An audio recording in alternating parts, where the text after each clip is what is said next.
Again, we're on with Pastor Bryson, and he's coming all the way from Kenya.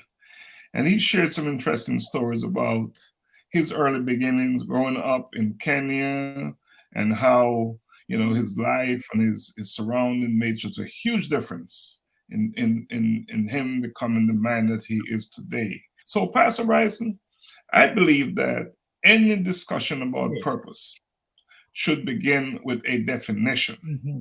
So I would like you to define purpose, but do so in a general way. Not your purpose, but purpose in general.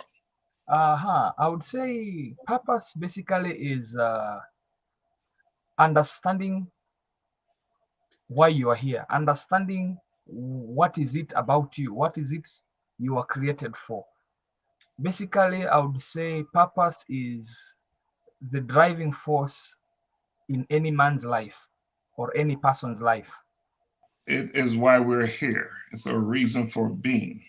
It is the driving Mm-hmm. force in any person's life. Yes. So, given that definition, Mm-hmm. can you speak to why it is important to understand your purpose?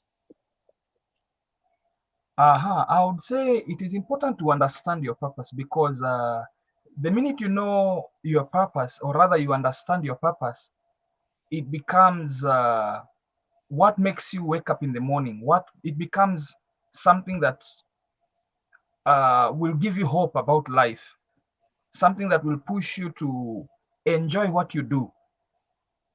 Not necessarily because of either maybe making money out of it, or it could be your purpose maybe is connected to also how you get to profit. But I would say that once you understand your purpose, it becomes easy for you to live life in the best way possible. Is it that it's a roadmap? I would call it, yes, it is a roadmap. It is the roadmap to our lives, and it is the push that brings us to the place of knowing which direction to go, which steps to take, which move to make next. I'll give an example of maybe chess, playing chess. You notice that before you start even pushing the next uh, piece, there has got to be an understanding of why am I making this move? Where is it supposed to take me? So basically, I would say it is understanding your purpose becomes the piece that enables you to fulfill that puzzle to where you are going or where you are supposed to be. The fuel that is going to drive you, make you want to get up tomorrow and tomorrow and tomorrow. Let's talk about your specific purpose. Can you share that? Mm. Uh-huh. Well, personally, I would start by explaining that being a pastor, I enjoy being a pastor because it brought about me understanding my place in the kingdom of God, in the place that I am in. And every day when I wake up, I want to make sure that a life has been impacted, a life has been has seen a better way of, or rather has seen hope, because well, it took me to a place of by the time I understood my purpose in God, and especially now in the different areas and the giftings that God has graced me with, I realized that it was not about me. It was not about what I can do for the sake of maybe profiting out of it. It was about impacting a life, impacting somebody out there. And one of the reasons that I enjoy being a pastor is because I know through my life, I'm able to impact somebody. Through my life, I'm able to speak a word of hope into someone's life. And I know that also helps that person be able to understand their purpose in God.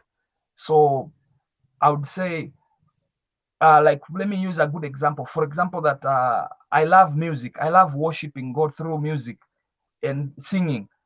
And anytime that I'm standing before people to minister in worship or in praise, I enjoy that, the fact that I'm connecting somebody to his father, that is our God. I'm helping somebody understand that you can easily connect with God and forget about yourself for a minute, forget about everything that we are here. And now you understand your reason for you to worship. You are not just worshiping because you want to please yourself, you've really sung some songs, but rather you are worshiping because you are connecting to the maker. You're connecting to the person that gave you life. The reason that you're waking up in the morning is because he is there for you. So anytime I minister, either I'm speaking the word of God or I'm ministering in music, one of the things that I know is that I'm connecting somebody to their purpose. They're able to connect with their God and they're able to know where they're supposed to be next. Sure. You know, Pastor Brasser, you speak about your purpose and how it's important for you to impact others, to impact lives. And I want to add to that that a purpose that only serves you, is that a purpose that is making a Sure. difference? So, you know, it's good to hear that the focus of your purpose, is to impact others. And I think that's what it's all about, because this is all about building communities, you know, and so forth. So, can you speak to the communities that you're serving? What are these communities like?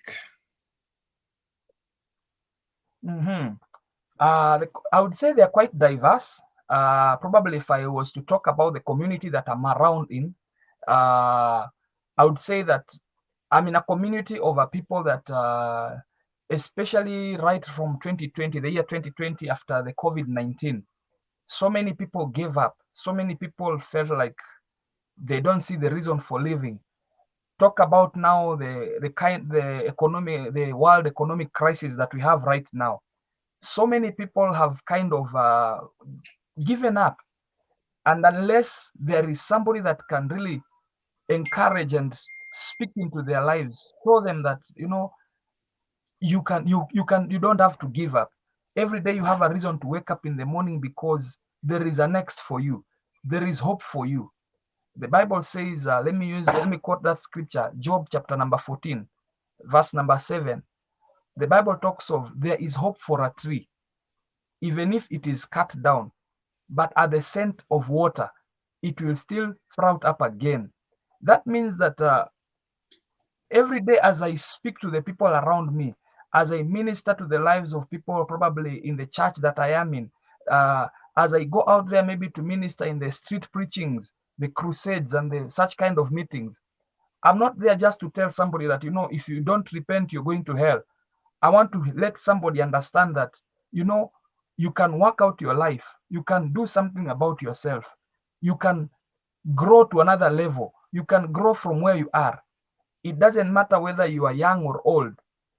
At the stage that you are in, there is hope for you to become somebody because you have something in you that has been deposited in your life, something that needs to be stirred up, something that needs to be worked on.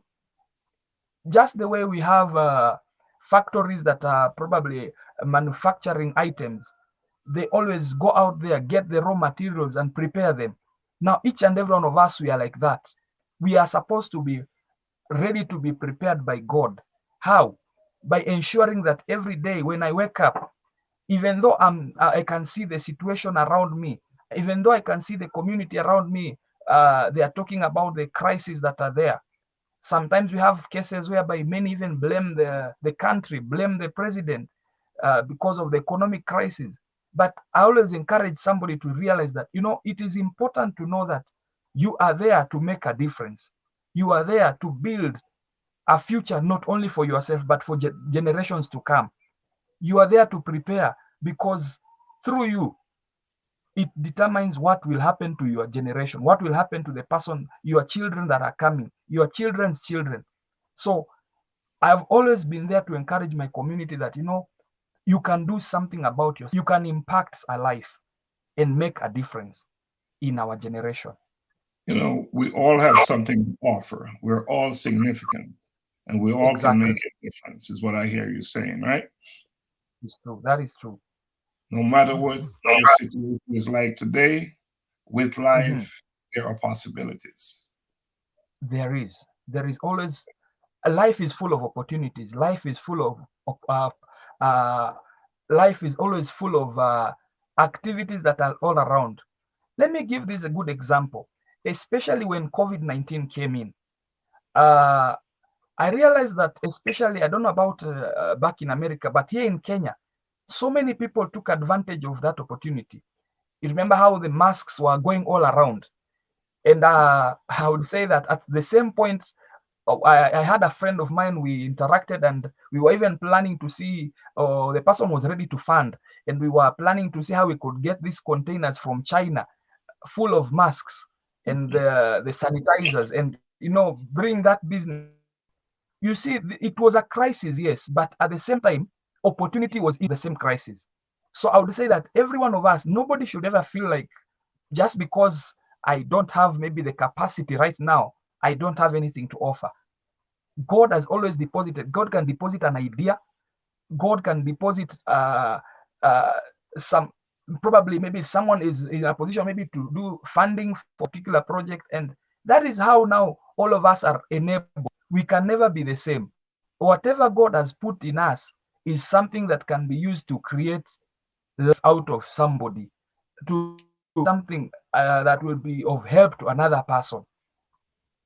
So all of Absolutely. us, we have something. We all have something to offer. I think it's interesting that you talk about opportunities and difficulties. And, there's a saying that the pessimist sees difficulties in opportunities, and the optimist sees opportunities in difficulties.